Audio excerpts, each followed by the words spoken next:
பூஜை அறையில் வைக்கக்கூடாது எந்திரங்கள், கண்டிப்பாக எந்திரங்கள் வந்து பூஜை அறை நடு வீட்டுக்குள்ளே வைக்கக்கூடாது.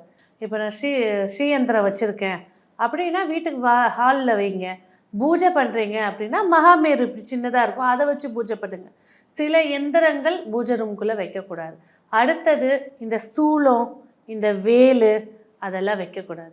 வச்சிங்கன்னா அது மேலே ஒரு எலுமிச்சம்பழத்தை சொருகி வைங்க.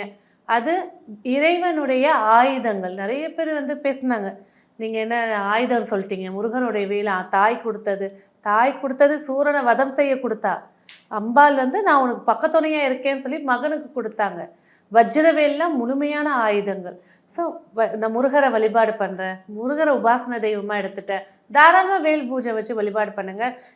எல்லாம் பண்ணதுக்கு அப்புறமாக அதை எடுத்து தலை வச்சு ஒரு பட்டு துணியில் மூடி வைக்கணும்.